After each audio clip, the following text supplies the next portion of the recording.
Primera carta de Pablo a los Corintios, capítulo 5, y vayamos directamente al versículo 5, que es el que nos corresponde para este día. Dice así: el tal sea entregado a Satanás para destrucción de la carne, a fin de que el espíritu sea salvo en el día del Señor Jesús. Vamos a ver. Padre, te damos muchísimas gracias porque nos permites tener la posibilidad de estar reunidos como hijos tuyos para escuchar lo que tú tienes para decirnos a cada uno de nosotros. Gracias te damos porque un día te plació llamarnos a cada uno de nosotros de diferentes partes de este país para que te conociéramos, para que fuésemos llamados hijos tuyos y para que fuésemos formados en el conocimiento de tu palabra. Te damos gracias porque viviendo nosotros en medio de pueblo que tenía labios inmundos, que tiene labios inmundos, y siendo nosotros también personas que tenían labios inmundos, tú quisiste llamarnos y hacer de nosotros parte de tu pueblo. Te agradecemos porque no es por algo que nosotros hubiésemos hecho, sino que estamos aquí por la obra perfecta que tu Hijo, el Señor Jesucristo, hizo para que fuésemos nosotros perdonados. Te agradecemos, Padre, porque amas entrañablemente a tu Hijo Jesucristo. Y cuando nos ves a nosotros, no ves nuestro pecado, sino que ves el sacrificio perfecto que tu Hijo amado hizo por nosotros. Y como decía este predicador que escuché esta semana, que el Señor, que tú no nos amas a nosotros, porque ese es el error en el cual se ha caído, de creer que tú eres amor. Y él explicaba que tú no nos amas a nosotros, porque a quien amas es a tu Hijo. Y a través de tu Hijo es que nosotros recibimos tu amor. Amén. Gracias, Señor. Gracias porque tú quisiste tomar nuestro lugar en la cruz.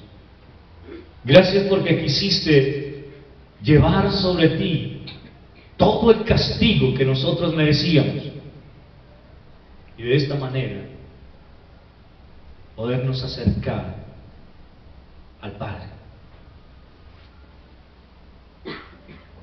Ayúdanos, oh Dios, a entenderlo claramente y a saber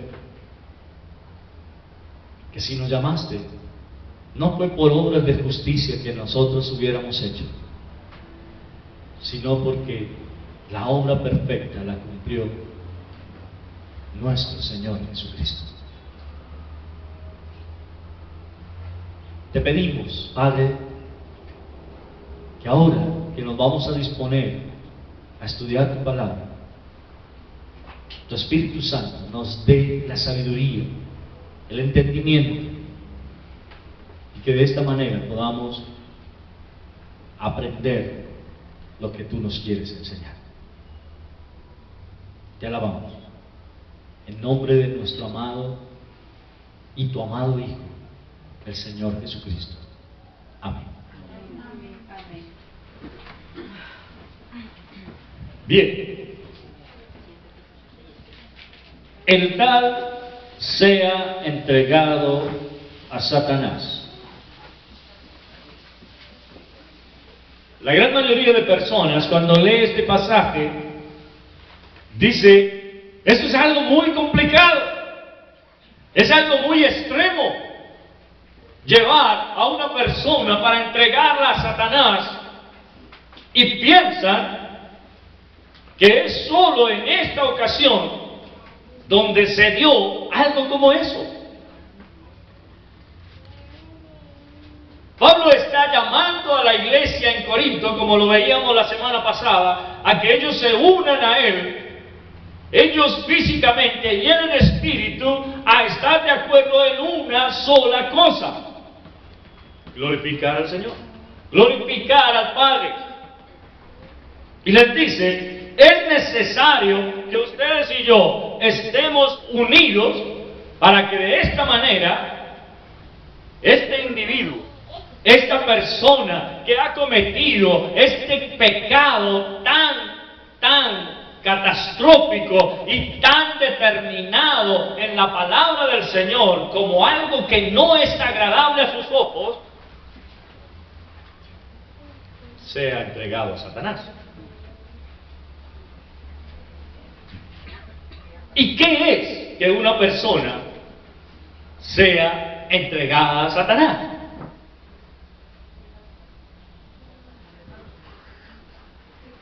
Es algo realmente complicado, porque Pablo se los hace ver de manera muy contundente ahí cuando les dice: para destrucción de la carne. Y quiero ser muy claro en esto, hermano.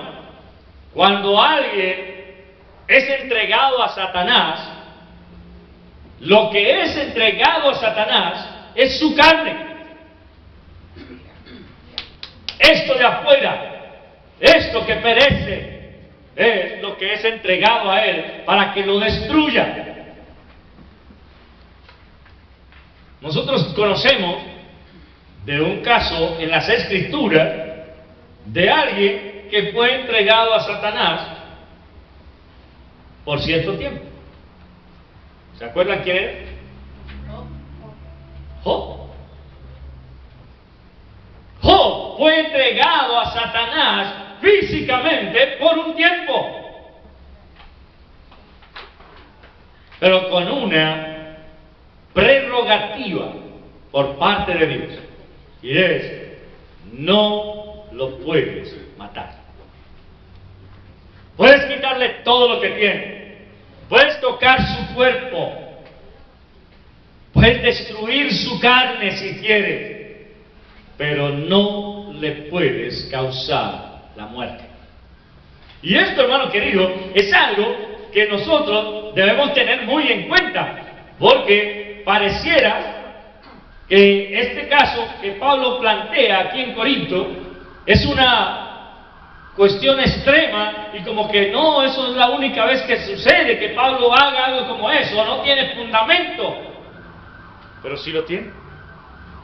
El mismo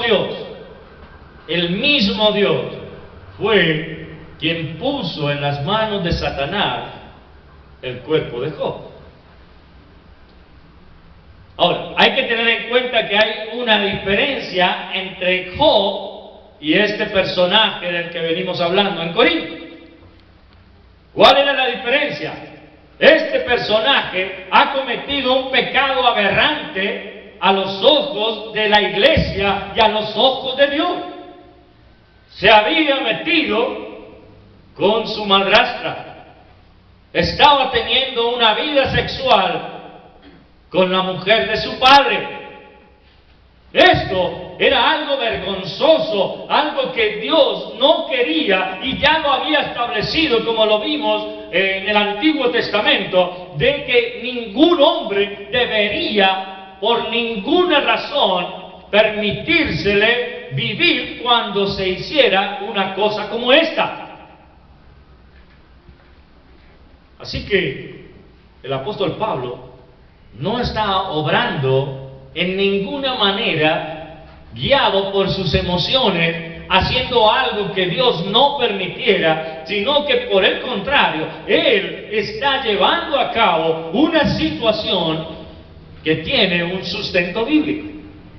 Y ahora, al compararlo con Job, nosotros tenemos que darnos cuenta de la diferencia. Aquí hay por parte de este hombre una situación pecaminosa que ya Dios había establecido debía pagar con su vida. Pero en el caso de Job, Dios es el que quiere moldear la vida de Job.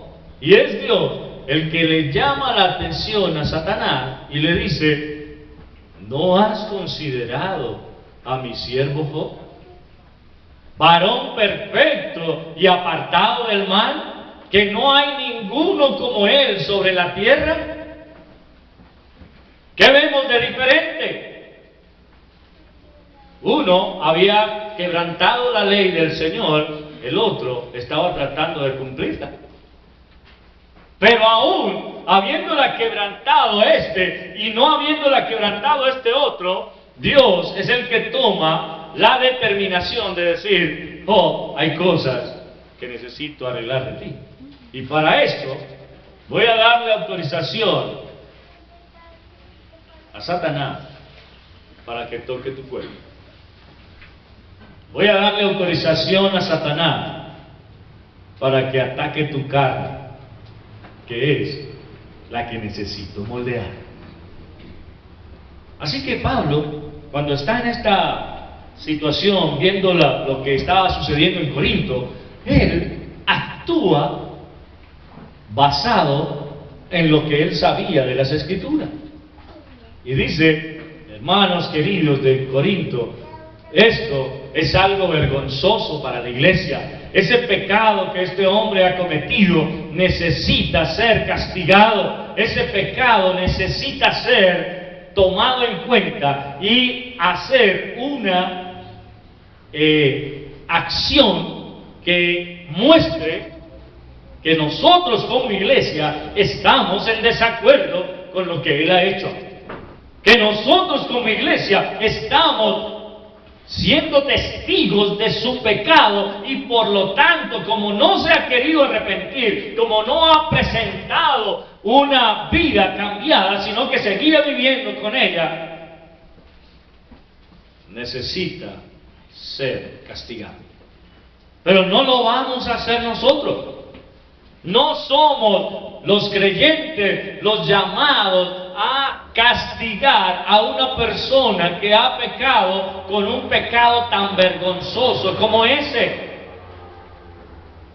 Nosotros como creyentes estamos llamados a ponernos de acuerdo, como lo decía el apóstol Pablo en el versículo anterior, ponernos de acuerdo en qué, en que este hombre ha ofendido a Dios y por lo tanto es Dios el que debe juzgar esta situación. Pero nosotros vamos a librar a este hombre de vivir una eternidad separado de Dios, entregando su cuerpo a Satanás para que sea asesinado.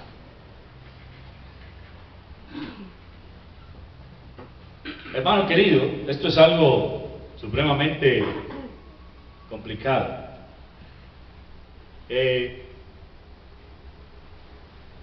Muchas veces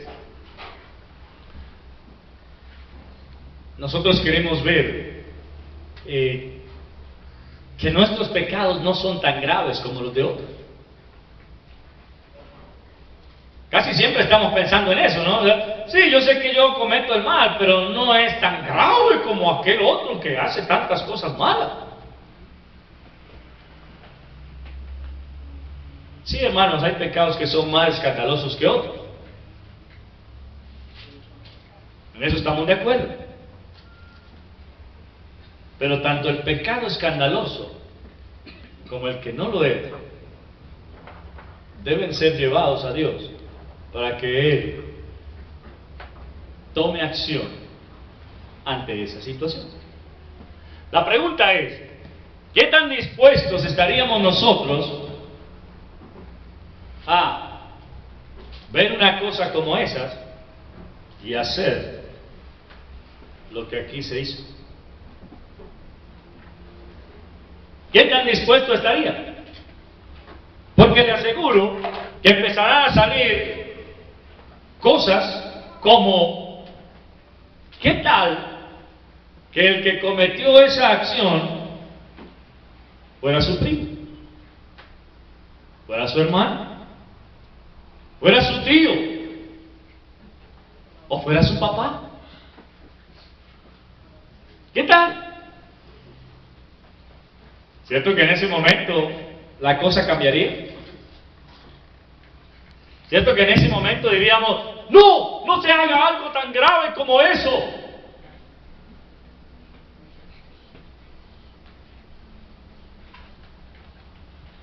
Obviamente esto iba a traer unas reacciones dentro de la congregación, porque debemos partir de esta situación. ¿Quién fue el que pecó? ¿El muchacho o la señora? ¿Pero a quién se estaba condenando? ¿Por qué? ¿Por qué solo a uno? Porque tenía que respetar a su padre primeramente. ¿Y la esposa no tenía que respetar a la esposa? Sí, pero digamos como pienso yo, que el lazo que hay entre un padre y un hijo es más grande. ¿Y qué pasaría si al hacer una investigación más profunda nos diéramos cuenta que la que hizo caer en pecado al muchacho fue ella? ¿Qué pasaría? Hoy en día pasa eso. Hay mujeres que son muy No, pero hablemos de este caso específico, de Corinto. ¿Qué pasaría si Pablo hace una investigación más concienzuda, más profunda, y se da cuenta que la que incitó a estar en ese pecado fue ella? Pero en ese caso vemos la historia de José, que la mujer de Potifar quiso y él no accedió. ¿Se dan cuenta? Él no tiene ninguna manera de librarse. Porque dice la Escritura, no ha venido a nosotros ninguna tentación que no podamos resistir. Ninguna. Sino que Dios da juntamente con la tentación la salida. Es decir, este muchacho tenía que haber visto, siendo un judío, siendo alguien conocedor de las Escrituras, porque Pablo no lo descalifica en ninguna manera como creyente, sino que siendo alguien que conoce la ley de Dios, él tenía que haber dicho, ¿cómo voy a cometer un pecado tan grave a los ojos de mi padre, pero a los ojos de mi padre? Porque está hablando de dañar a dos padres. Su padre eterno, pero su padre terrenal también. Así que él no tenía excusa de ninguna manera. No había excusa. Ahora, ¿cuál era la norma que se establecía para esta situación? El adúltero y la adúltera debían ser muertos.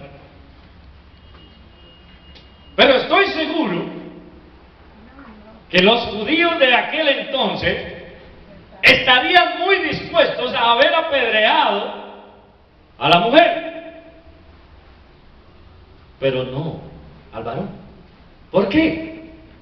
Porque él decía, no, es que él es miembro de nuestra iglesia, él es el director de alabanza, él es el que predica, él es el que hace la música, él es el que mueve las sillas, él es el que hace el aseo, él es el que hace todas estas cosas. Entonces no lo podemos tocar. Y Pablo les dice, está bien, ustedes no lo van a tocar, yo tampoco. Como no lo queremos tocar, como no queremos ajusticiarlo nosotros, como no queremos tomar la acción que deberíamos tomar según nos dice la Escritura, entonces hay esta solución: el tal sea entregado a Satanás para destrucción de su carne. ¿Se da cuenta? No es que Pablo se salga por la tangente, no es que Pablo se las ponga más fácil, sino que sencillamente está diciendo: yo entiendo que pueden haber lazos de hermandad, que pueden haber situaciones que nos pueden hacer dudar de lo que debemos hacer ante esta situación. Pero si amamos a nuestro hermano, debemos entregarlo a Satanás para que lo destruya físicamente, porque lo que realmente importa de él es su espíritu. Ahora, esto es algo supremamente complicado, porque yo les digo, de pronto, si nosotros estuviéramos en una condición como esas, ¿qué haría?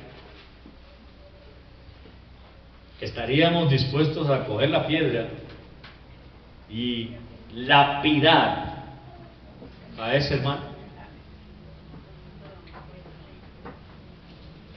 Solo póngase en este momento ante la situación.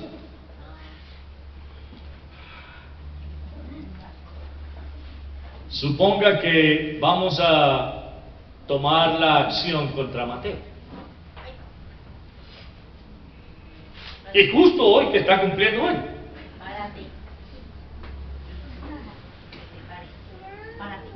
Cada uno agarre una piedra. Vamos a llevarlo aquí arriba a la terraza. Y ahí le vamos a dar muerte a Mateo a punta de piedra. ¿Por qué? Por el pecado que cometió. Y yo le pregunto, ¿cierto que en ese momento, cuando lo veamos allí,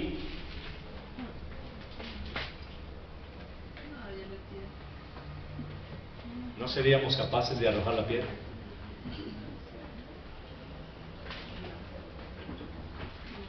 Y más si lo vemos llorando.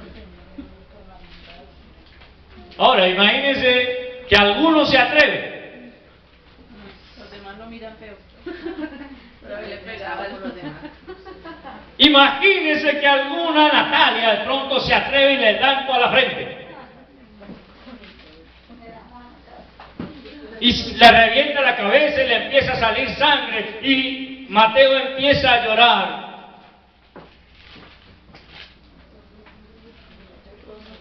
Y se arrodilla y dice: ¿por qué me están haciendo esto? Por adúltero. ¿Cuántas piedras tendría Margarita en la mano? ¿Cuántas, Fernando? ¿Se da cuenta por qué Pablo les dice: está bien, no lo vamos a hacer nosotros? No estamos llamados a quitarle la vida a aquellos que son nuestra familia. Como lo veíamos en el Antiguo Testamento, cuando Moisés enfrenta al pueblo de Israel después de haber cometido el pecado acababan de recibir la ley, acababan de recibir que Dios no quiere ningún tipo de imagen delante de Él que lo represente, que Él no quiere que se adore ese tipo de cosas. Y al pueblo de Israel le parece muy sencillo cuando Moisés se va para la montaña a hablar con Dios. Como habían pasado ya muchos días, dijeron: ese Moisés se murió allá arriba. Y ahora ¿quién nos va a dirigir? Entonces hagamos lo siguiente: hagámonos una imagen, adorémosla como Dios y digamos: estos son tus dioses que te sacaron de Egipto.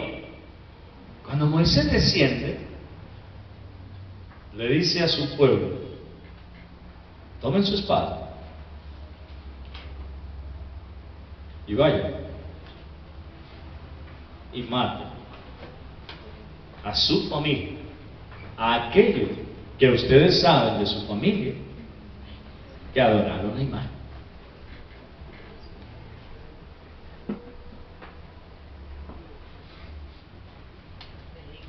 Y fueron asesinados padres, madres, hijos, hermanos. Fueron asesinados.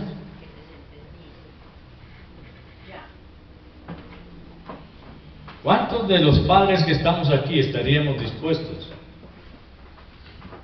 a tomar una acción como esa contra nuestros hijos por haber ofendido a Dios?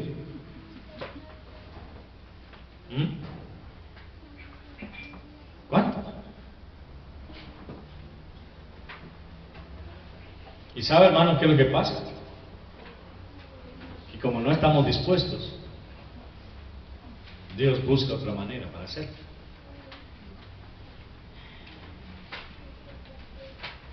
Porque nuestros hijos pecan y hacen lo malo a los ojos de Dios.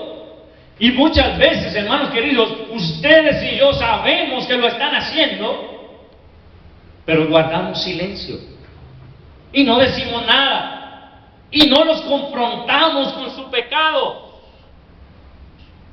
y creemos que ellos ya se libraron de la situación.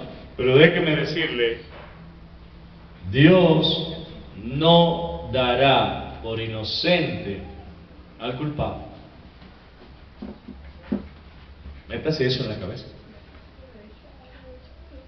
Dios no dará por inocente al culpable.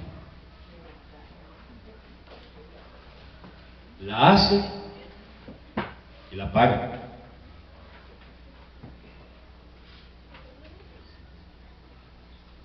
¿Sabe? La gran mayoría de personas comete el error de querer tapar la falta del otro, justificándola. No es que lo hizo por tal cosa, no es que lo hizo por tal otra, no es que, y es que, y es que.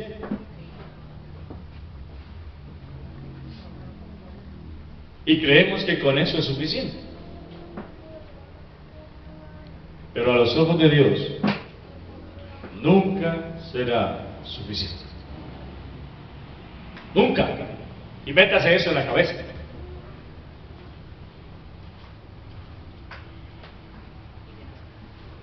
Recuerde esto, hermano. Todo pecado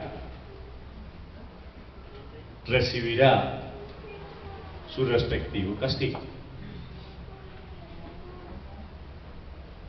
No podemos creer que porque nosotros somos muy indulgentes, porque en eso nos queremos mostrar como más buenos que Dios, creyendo que con eso hacemos mucho, con perdonar nosotros el pecado del otro. ¿Sabe, hermano? Lo mejor a veces es castigar nosotros para que Dios no castigue. Porque ¿sabe algo? El castigo de Dios será muy, muy severo. Muy severo.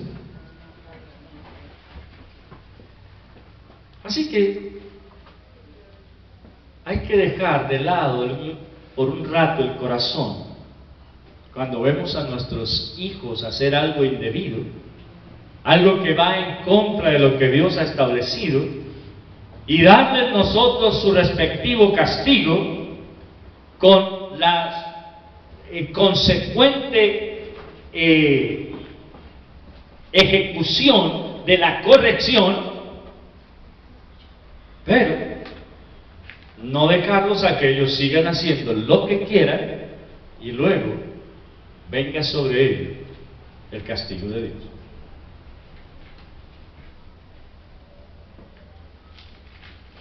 Somos responsables. Es nuestro deber como hijos de Dios hacerle ver a nuestros hijos que están haciendo lo malo. Y algo, hermanos, que nosotros no podemos dejar pasar por alto es sus mandamientos. Para que no quede mucho, porque ya lo he visto que queda mucho. Cuando nuestros hijos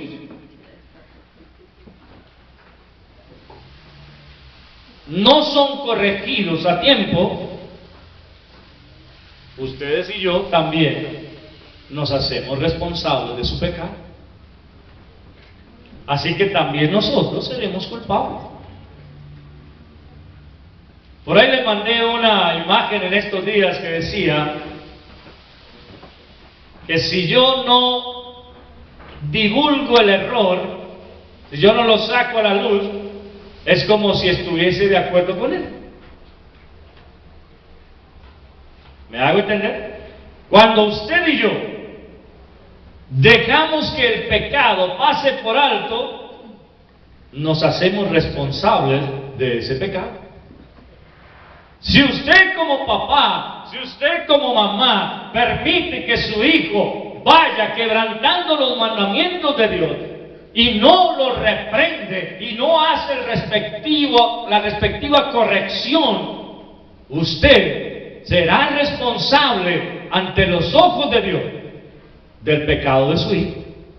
Porque dice muy claramente, si el atalaya ve venir el peligro y no suena la trompeta, todos los que mueran serán su culpa. Pero si el atalaya ve venir el peligro, hace sonar la trompeta, y los que están adentro de la ciudad no se preparan para la guerra, todos los que mueran será problema de Dios. El atalaya quedará libre. Así que, hermanos, ustedes y yo estamos en la obligación de ser los atalayas de nuestros hijos. Estamos en la obligación de corregirlos cuando han cometido la falta. Estamos en la obligación de castigarlos duramente si es necesario, con el fin de que enderezcan su camino. Pero a veces somos nosotros los que estamos minimizando el pecado de nuestros hijos cuando le decimos, eso es una mentirita piadosa. Y hasta de pronto los incitamos a que lo hagan. Está bien que si te hace falta algo y alguien más lo tiene por ahí, se descuida, lo tomes para ti, no pasa nada. ¿Sí? Eso se llama robar. Y el robo está dentro de los mandamientos y dice, no hurtarás.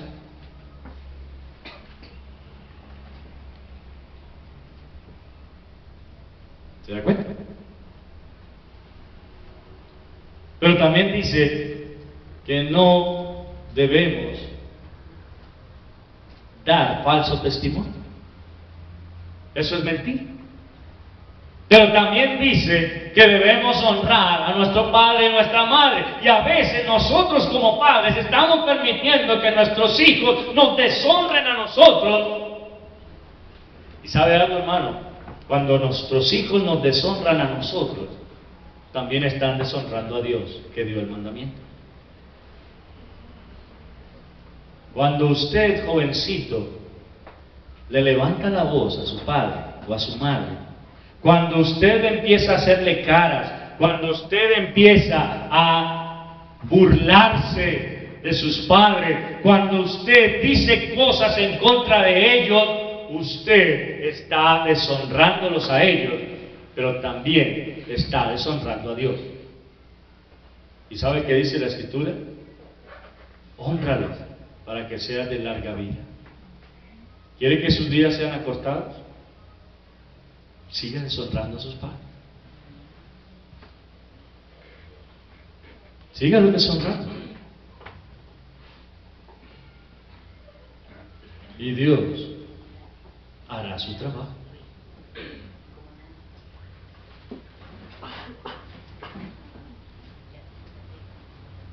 La iglesia en Corinto sabía lo que este hombre estaba haciendo.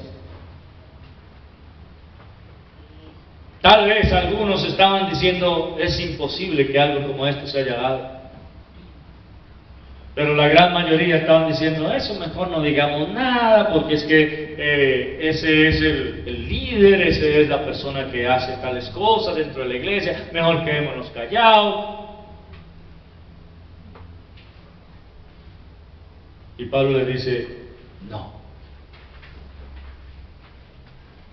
Qué pena, pero esto debe ser corregido.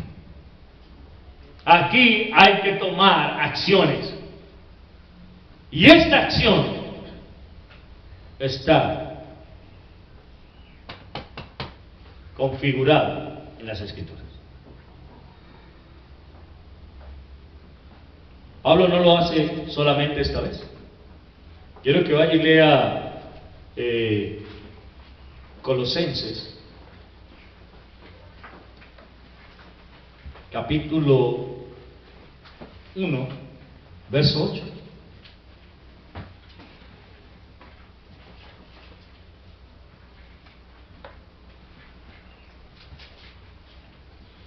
No, perdón, ese no es.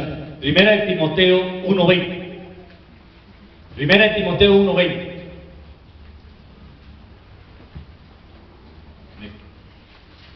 Sí, ese.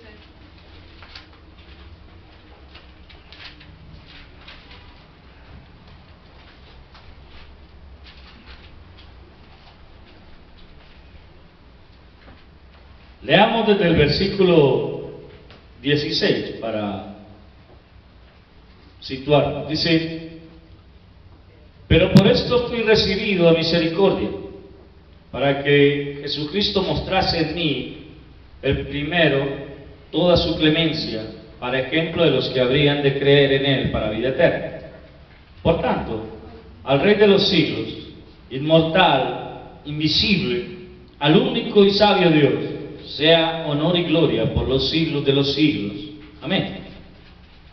Este mandamiento, hijo Timoteo, te encargo, para que conforme a las profecías que se hicieron antes en cuanto a ti, milites por ellas la buena milicia, manteniendo la fe y buena conciencia, desechando la cual naufragaron en cuanto a la fe algunos, de los cuales son Himeneo y Alejandro, a quienes entregué a Satanás para que aprendan a no blasfemar.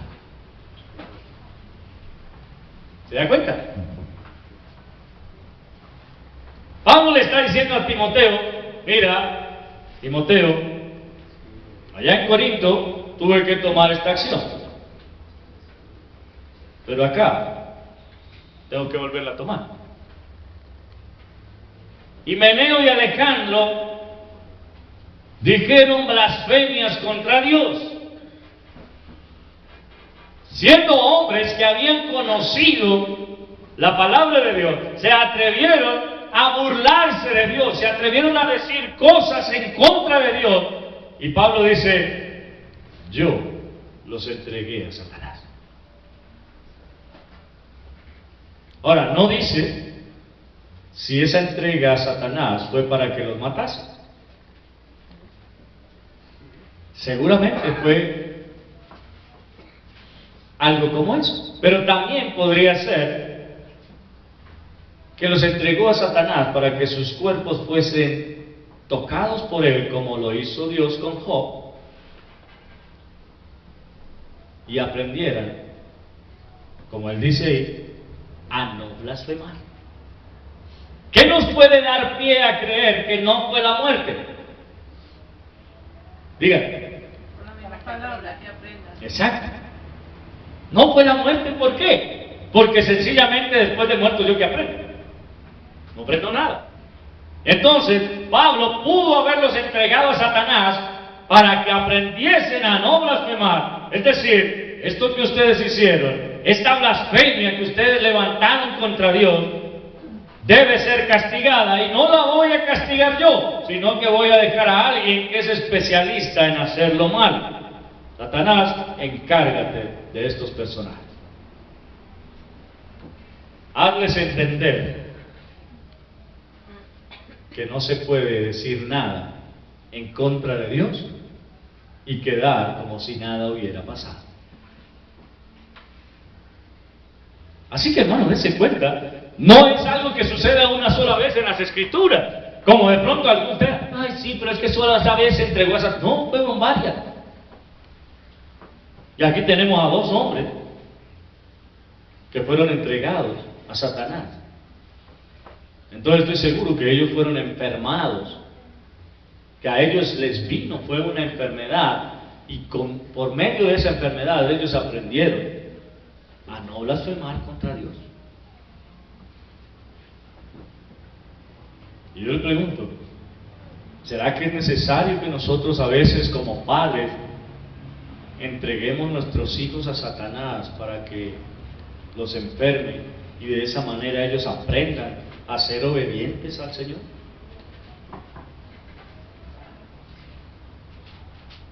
Papá y mamá creyente, usted tiene esa autoridad en sus manos. Y si su hijo no quiere aceptar su autoridad, usted puede hacerla valer de esa manera. La pregunta es, ¿qué tan dispuesto estás a hacerlo? ¿Qué tan dispuesto estás a decirle, Satanás, mis hijos se han querido salir de mis manos? Mis hijos están haciendo las cosas de manera equivocada, están andando fuera de los lineamientos de Dios. Te los entrego a ellos en tus manos para que los enfermen y así aprendan a poner sus ojos en Dios. Pero sabe, algunos padres no están en disposición de hacerlo, porque creen que eso es malo, porque creen que eso es dañino, porque creen que eso es desearle el mal a mi propia sangre. Y déjeme decirle, no es eso, hermano, no es eso, porque si usted le ha predicado el Evangelio, si usted le ha hablado acerca de Dios, si usted les ha enseñado los mandamientos de Dios claramente y ellos están yendo en contra, usted tiene toda la autoridad en sus manos para entregarlos a ellos, a Satanás, y enferme sus cuerpos.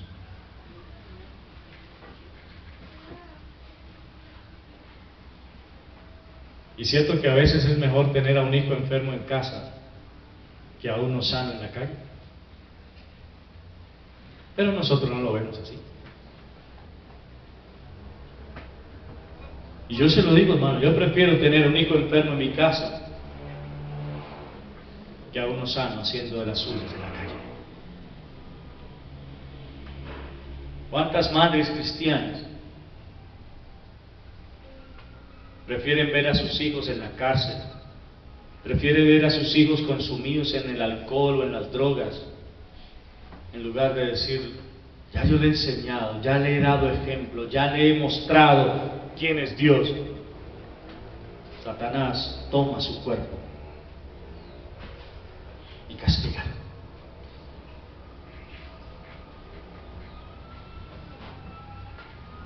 Aclaro, usted no tiene la autoridad,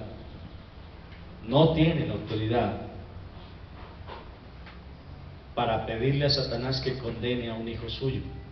Y creo que nadie lo haría. Y no se preocupe que si usted le dice a Satanás que enferme a su hijo o a su hija para que deje de estar en malos caminos, él no le va a poder destruir. Él no le va a poder destruir. Pero esa es una herramienta que usted tiene en las manos para llevarlos a las Escrituras. Úsela y úsela adecuadamente. Ahora, no se trata de amenazas. No se trata de decirle, si sigues así, voy a hacer esto. No. El día que lo piense, hágalo. Inmediatamente. Pero no lo haga para vengarse de su hijo. No lo haga para desquitarse de su hija. Hágalo porque ama a sus hijos y quiere lo mejor para ellos. Yo le pregunto, ¿no creen que tener a un hijo enfermo en casa sería la oportunidad perfecta para volverle a enseñar el Evangelio? Y enseñárselo de manera correcta.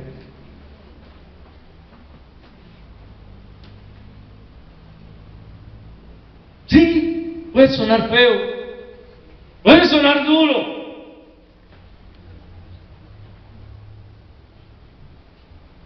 pero aquí vemos en las Escrituras dos personas que fueron blasfemos, y Pablo dijo, los entregué a Satanás para que aprendan a no ser blasfemos. Yo les decía a ustedes una vez acerca de la película Indiana Jones. ¿Se acuerdan de eso?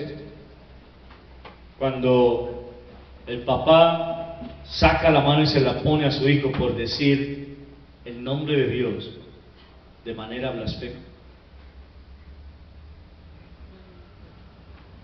Y él le dice, ¿por qué me pegas? Y él le dijo, eso fue por la blasfemia. Por haber usado el nombre de Dios en vano. ¿Y cuántas veces, hermanos queridos, nosotros como padres hemos permitido que nuestros hijos usen de manera indebida el nombre de Dios y no los hemos corregido?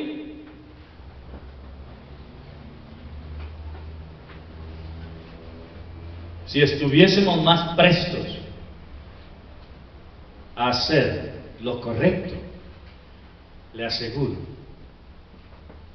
que tal vez nuestros hijos andarían de forma diferente. Pero creemos, ellos pueden hacer lo que quieran. Creemos que no hay necesidad. No, es que mi hijo no es creyente. Peor. Si su hijo no es creyente, no quiere decir que usted no tenga la potestad para hacer esto. Porque usted como padre debe llevarlo a esto, a la palabra de Dios. Así él no sea creyente. Y usted como padre debe en todo tiempo, como dice la Escritura, para que prediquemos la palabra a tiempo y fuera de tiempo. No, que no es el tiempo para predicar la palabra. Claro que sí, siempre habrá tiempo para predicar la palabra. No, que este no es el momento para hablar de Dios. Claro que sí, es el momento para hablar de Dios.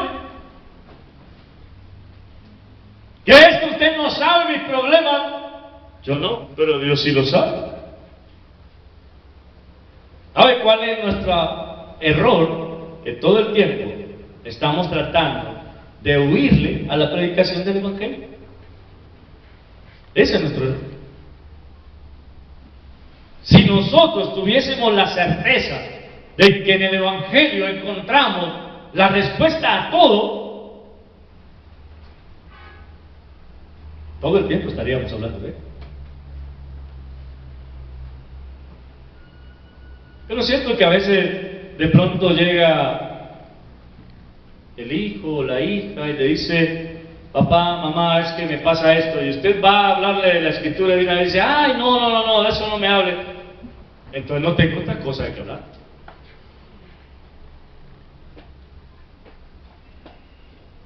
Y la cuestión es, ¿me vas a oír o me vas a oír? Porque no tiene autorización su hijo, por grandecito que esté, de retirarse del lugar sin escuchar lo que usted tiene para decir. Mamá, me echaron del trabajo. ¿Y por qué te echaron? No, porque pasó tal cosa. Ah, ok, vamos a las escrituras, ¿qué dice? Pero si usted no tiene un conocimiento de las escrituras, ¿qué le va a decir? Ay, tan injustos que son allá, ¿cierto? Sí, usted tiene toda la razón, mijito, usted es la víctima. En lugar de decirle, ¿sabes algo? Si te echaron del trabajo, fue porque algo hiciste mal. Porque a uno no lo echan por hacer las cosas bien. ¿O sí? ¿Alguno de ustedes ha sido echado de un trabajo por hacer las cosas bien? Les pregunto. ¿Cierto que no? ¿Alguno de ustedes le han puesto una mala nota como estudiante por hacer las tareas? ¿Sí? A ver, estudiantes. ¿Cierto que no? Ahora, que usted haya hecho la tarea y la haya hecho mal, obviamente va a tener una mala nota. Pero si usted hizo la tarea y la hizo bien, ¿qué va a tener? Una buena nota.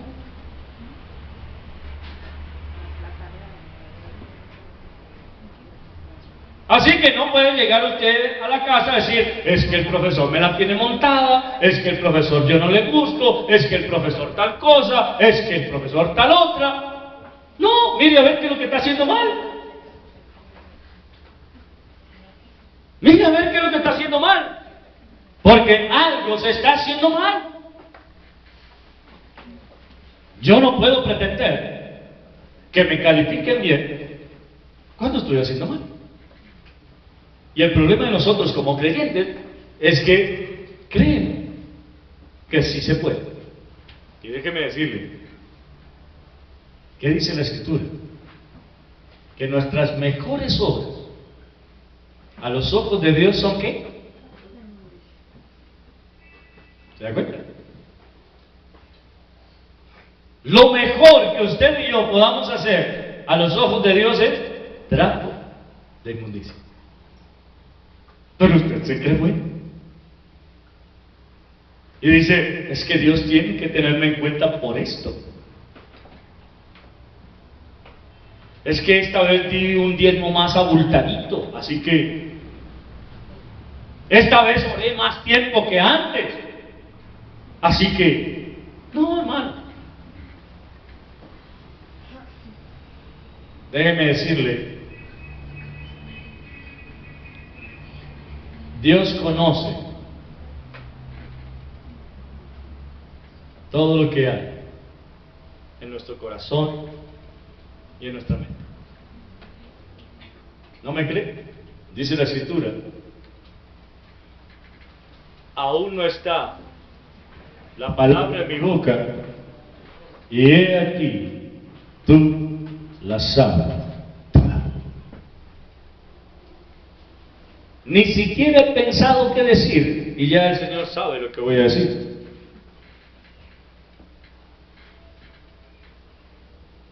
¿Ven? Así que, hermano, mire, Pablo le dice a los corintios, hermanos, esto es serio. Hay que tomar esta acción. Pónganse de acuerdo conmigo.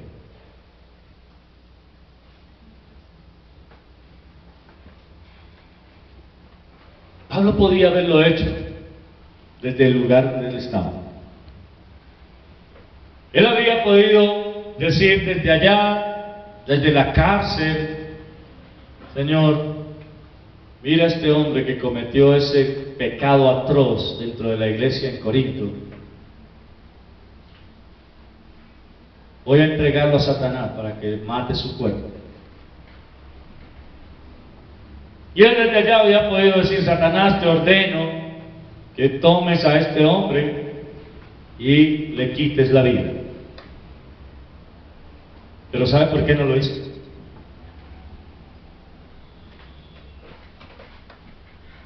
¿Se ha puesto a pensar por qué no lo hizo solo? ¿Ah? Como una especie como ejemplo para la iglesia. Muy bien. Porque si Pablo lo hace desde allá, el joven cae muerto y dice, tan raro, se murió y se veía bueno. No estaba enfermo, extraño. Enterrémoslo y hagámosle un culto fúnebre bien bonito porque era el líder. Pero Pablo le está diciendo, yo puedo hacerlo, pero necesito que ustedes aprendan la lección. Estén de acuerdo conmigo y hagamos esto porque debe ser una lección para cualquier otro que mañana quiera hacer algo como eso. ¿Se da cuenta? Imagínese usted que fuéramos la iglesia de Corinto y que algunos de los hermanos están en esa condición. Y yo desde por allá, desde la distancia, diga, Señor, me enteré de esto, toma. Y el fulano muere. ¿Qué lección aprendieron ustedes? Ninguna. Sencillamente habrían dicho, se veía saludable. ¿Y qué fue lo que le dio? No sabemos, pero él murió. No, pues eso, hasta paguemos la autopsia, a ver qué es lo que le pasó.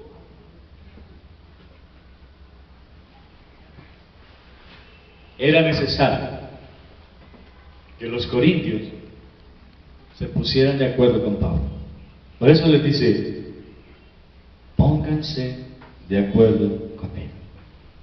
Estemos juntos en esto. Ustedes deben aprender esta situación. Nadie puede hacer una cosa como esta y salir como si nada hubiera pasado. Y esto debe ser algo que retumbe en la iglesia.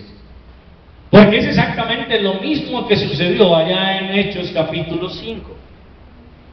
Si ustedes van a Hechos capítulo 5, encontrarán el caso de Ananías y Zafira. Ananías y Zafira estaban ahí, ¿y qué hizo Pedro?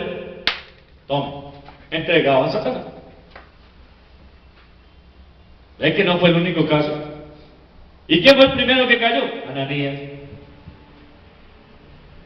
Ananías, ¿por qué llenó Satanás tu corazón para mentir a Dios? No has mentido a los hombres, sino a Dios.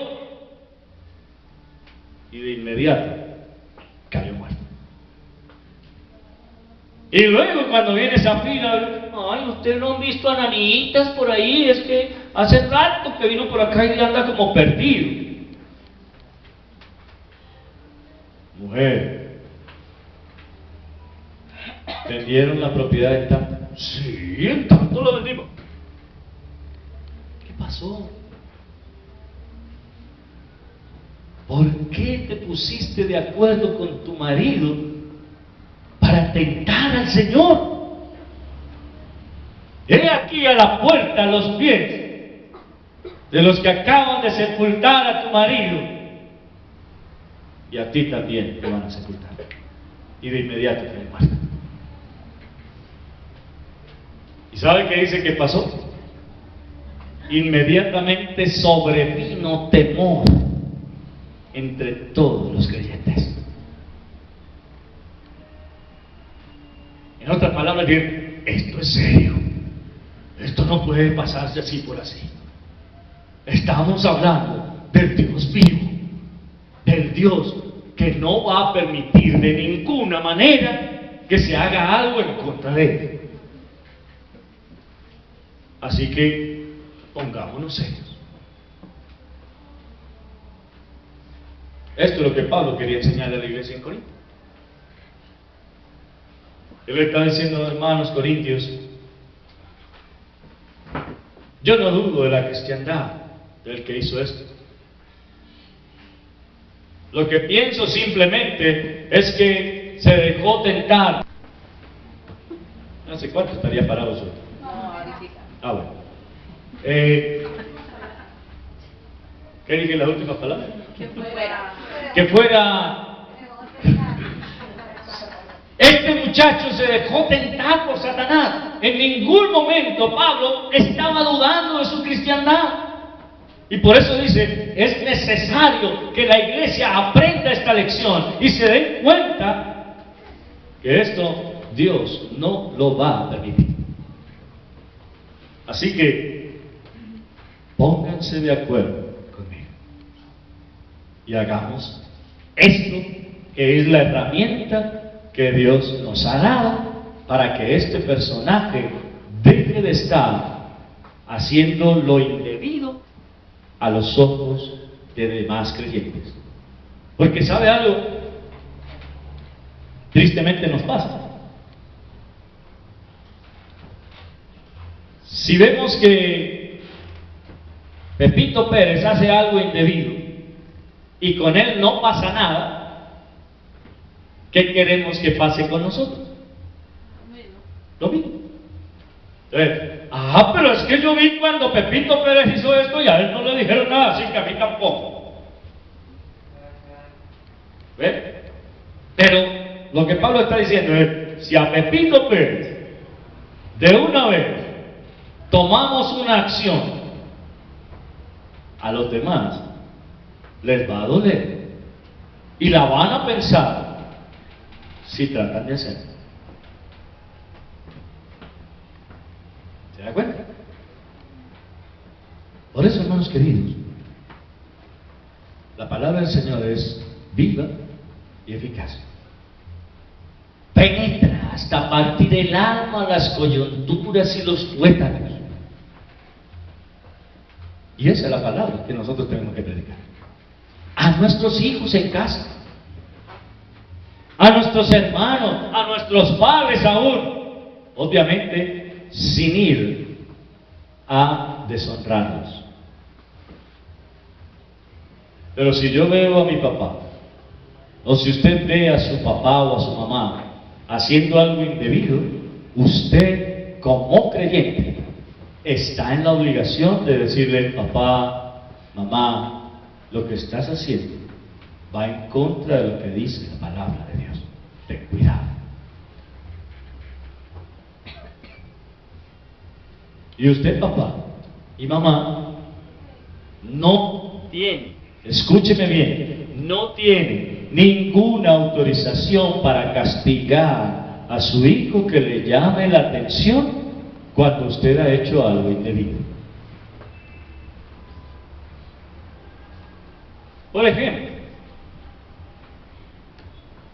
el hijo que está queriendo llevar unos criterios de vida cristiana adecuados, ve a su padre que está siendo mentiroso en una situación y le dice, papá, tú mentiste. Usted no tiene ningún derecho a castigar a su hijo porque le dijo que usted mintió. ¿Me hago entender? No tiene ningún derecho. Pero a veces somos abusivos, sabemos que hicimos las cosas mal y cuando nos recriminan por lo que hicimos mal, inmediatamente acaban, ¡pum! ¿Qué le importa? Respete a su papá. Y déjeme decirle eso, gracias. Hermano querido, esto es algo serio. El apóstol Pablo le dice, entreguémoslo a Satanás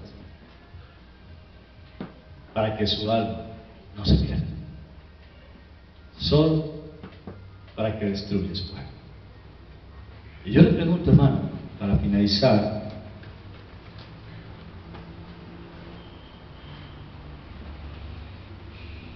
¿será que algunas de nuestras acciones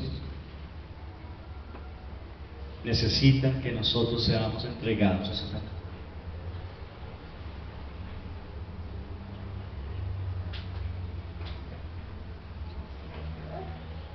Ahora, ¿qué haría usted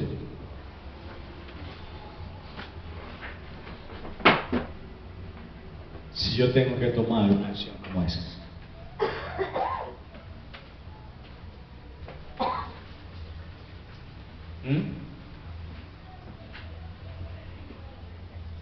¿Qué haría usted?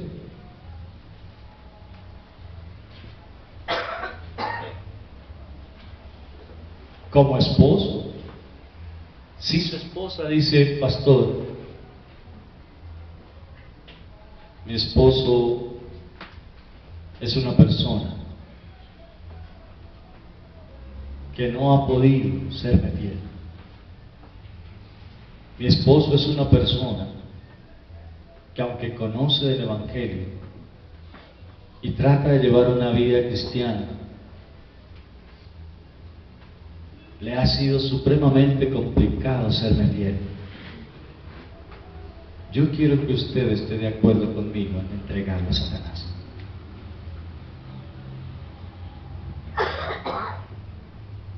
¿Estaría dispuesto?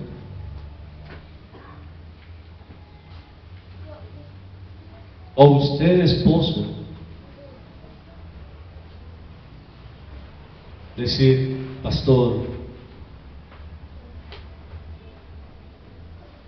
me está pasando esto con mi esposa. Ella es una mujer que hace esto y esto y esto y esto. Y por tal razón, yo quiero guardar su alma. Quiero pedirle que ore conmigo para entregarla a ella a Satanás y que su alma se salve.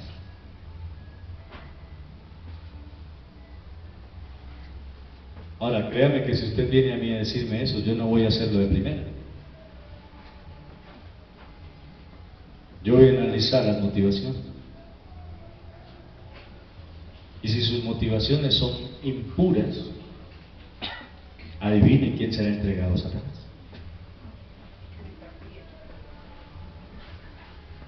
¿Me hago entender?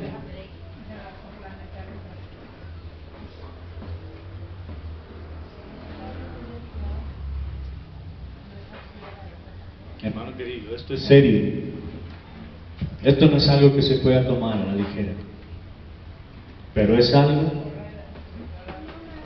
que nosotros como creyentes tenemos que considerar en algún momento cuando vemos a alguien que está luchando con un pecado y no lo ha podido dejar. La pregunta para finalizar aquí es: ¿será que usted como creyente puede acercarse a mí y decirme, pastor, yo estoy luchando con un pecado que no puedo manejar, le pido que me entregue a Satanás para que quite la vida de mi cuerpo? ¿Qué piensa de eso?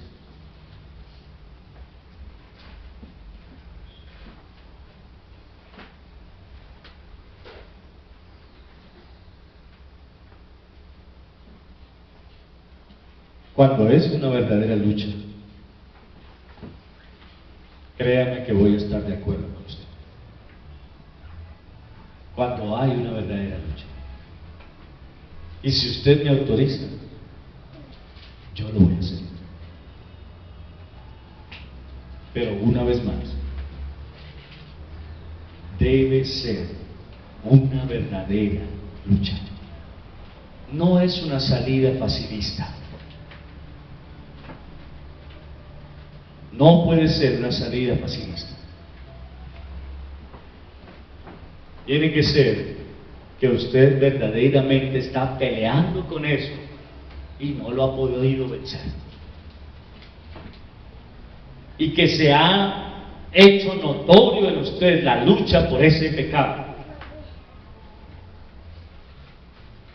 Pero yo le pregunto así por encimita nomás, ¿quién de ustedes estaría dispuesto?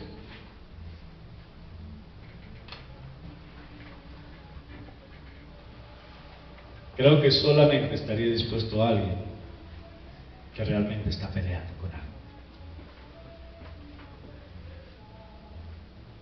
Hermanos queridos, vamos a orar. Padre,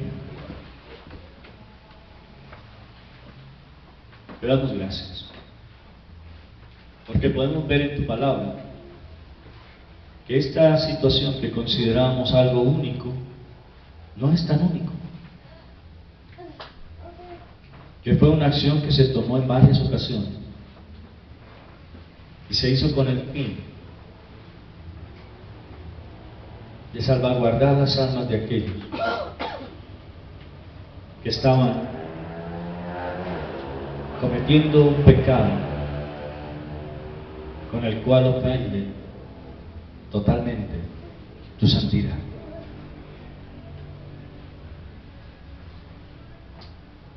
Padre, yo te pido para que nos ayudes a cada uno de nosotros a luchar contra aquellos pecados, que nunca nos demos por vencidos, que siempre estemos buscando la manera de salir adelante y no dejar que nada ni nadie nos aparte de ti. Perdónenos, Padre, porque a veces no estamos dando una buena batalla, porque a veces hemos dejado guardado la armadura, porque a veces nos hemos escondido simplemente para no luchar. Pero tu palabra dice que el que persevere hasta la muerte alcanzará vida eterna. Y nosotros queremos luchar con todas nuestras fuerzas. Como dice el refrán, dejar nuestra sangre en la arena si es necesario, con el fin de lograr aquello para lo cual tú nos llamaste. Perdónanos, oh Dios, por ser hombres y mujeres que fácilmente tiran la toalla, y ayúdanos a reconocer en todo tiempo aquellas cosas en las cuales te estamos fallando, para que dejemos de hacerlas y podamos siempre glorificar tu nombre santo. Te lo rogamos en nombre de Cristo Jesús. Amén.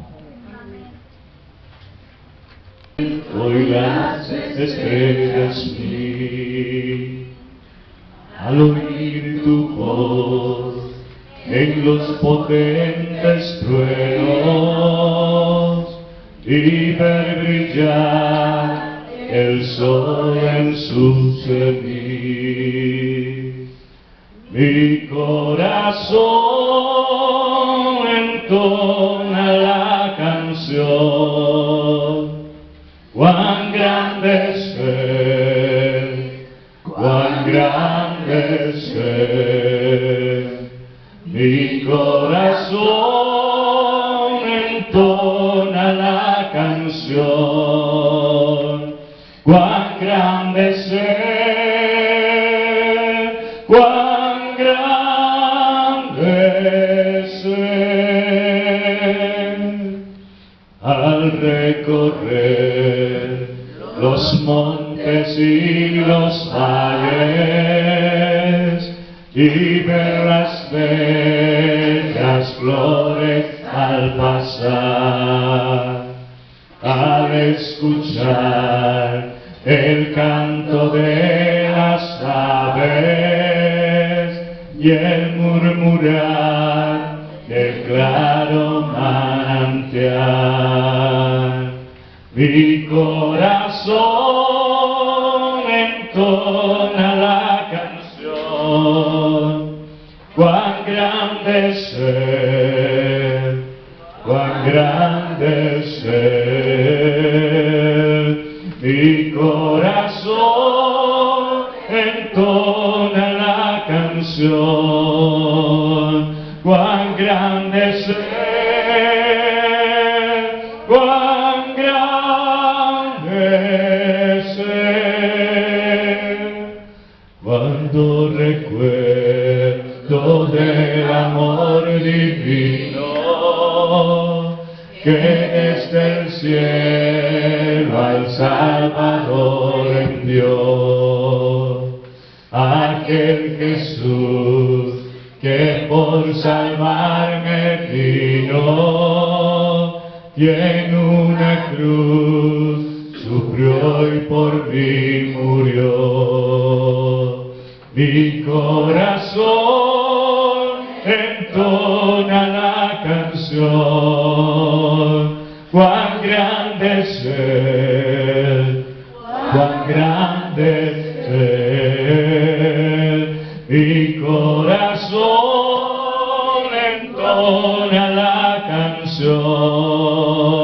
Cuán grande es Él, cuán grande es Él. Cuando el Señor me llame a su presencia, al dulce hogar, al cielo de esplendor, le adoraré cantando la grandeza de su poder y su infinito amor. Mi corazón entona la canción. Cuán grande es Él, cuán grande es Él. Mi corazón entona la canción. Cuán grande es Él, cuán